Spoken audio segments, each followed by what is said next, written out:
السلام علیکم ناظرین، میں ہوں آپ کا دوست سعید احمد بابر لنگڑیال، اور میرے ساتھ موجود ہیں اس وقت عدالت گڑھ کی ایک مشہور و معروف شخصیت میاں غلام مصطفیٰ چشتی صاحب، ان کے بیٹے فرخ محمود فاروقی صاحب۔ فرخ محمود فاروقی صاحب کا تعلق جو ہے وہ یونان سے ہے،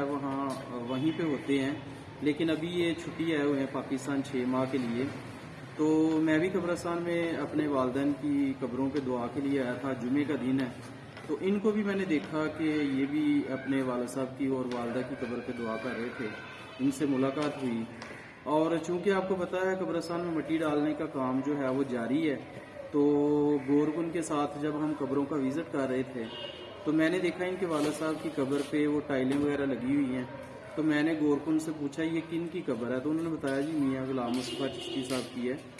تو میں نے کہا ان کی فیملی سے آپ کی بات ہوئی ہے؟ اتنی دیر میں میری ان سے ملاقات ہو گئی، تو میں نے ان سے پوچھا کہ آپ ان کے بیٹے ہیں، کیونکہ ہم مٹی ڈال رہے ہیں، تو اگر وہ ٹائل وغیرہ توڑ دیں یا اس کو اسی کے اوپر مٹی ڈالیں یا اس کو گرا دیں تو کوئی حرج تو نہیں ہے۔ یہ ناظرین پڑھا لکھا اور باشعور پاکستان ہے جس کی ہمیں ضرورت ہے۔ تو فرق صاحب کی بڑا دل جو ہے میں اس کو اپریشیٹ کرتا ہوں کہ انہوں نے کہا جی ہمیں کوئی اعتراض نہیں، اگر وہ آپ ٹائلیں ہٹا بھی دیتے ہیں کیونکہ نئے سرے سے مٹی اوپر ڈلنی ہے تو ہمیں کوئی اعتراض نہیں۔ تو مزید فرق صاحب سے میاں غلام مصطفیٰ چشتی صاحب کے حوالے سے گفتگو کرتے ہیں۔ السلام علیکم سر۔ وعلیکم السلام۔ فرق صاحب آپ کس ملک میں ہوتے ہیں؟ جی میں آج کل یونان، گریس اور انگلش میں بولتے ہیں، یونان میں رہ رہا ہوں آج کل۔ 6 ماہ کے لیے میں ادھر آتا ہوں، 6 ماہ ادھر میں گزارتا ہوں، یہ میری روٹین ہے کافی عرصے سے نا۔ اچھا، تو جب آپ آتے ہیں ادھر ڈیلی دعا کرنے کے لیے آتے ہیں کہ یا پھر جمعے کے جمعے آتے ہیں؟ نہیں، تقریباً ڈیلی ہو جاتا ہے، صبح کے بعد سیر بھی ہو جاتی ہے اور دعا بھی دعا بھی، قبروں کی زیارت بھی ہو جاتی ہے۔ ناظرین بہت بڑی بات ہے، ہم لوگ ہمارے معاشرے میں ہی کچھ ایسے افراد بھی ہیں جن کے والدین نے ان کے لیے بہت کچھ کیا، اور اب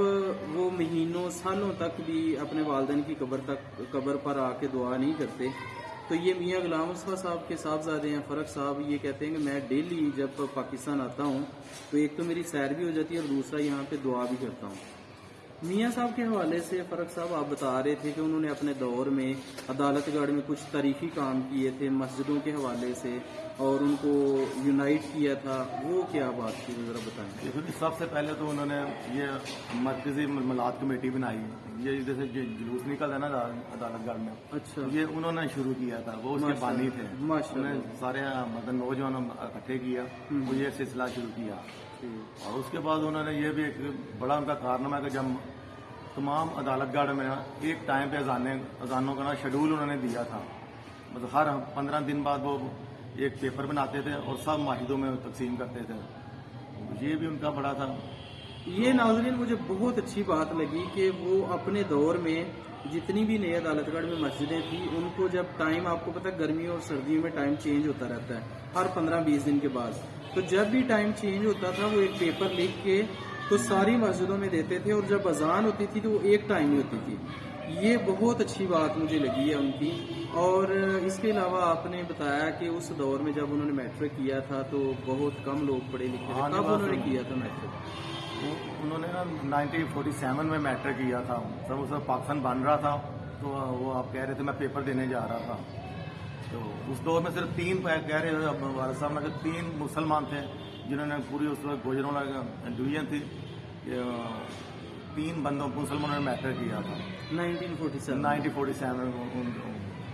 جی ناظرین یہ بات بہت تاریخی ہے کہ 1947 میں سیالکوٹ میں گجرانوالہ میں 3 بندوں نے میٹرک کیا تھا، اور ان 3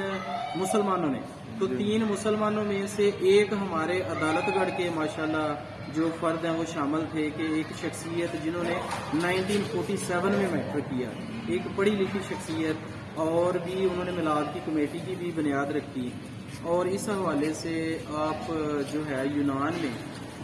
اب الکرم فاؤنڈیشن کے حوالے سے کچھ بتا رہے تھے، وہ بھی ناظرین کو بتائیں جو آپ بالکل جی۔ پہلے تو تقریباً آج سے 10 سال پہلے نا ضیاء الملک فاؤنڈیشن کا قیام ہوا، اس کا میں جنرل سیکرٹری تھا، اور اب الکرم فرینڈ بنی ہے، اور پورے یونان کا میں کنوینئر انہوں نے پیر صاحب نے مجھے مقرر کیا ہوا ہے۔ تو بعد 7-8 مرکز ہم نے بنائے ہوئے ہیں،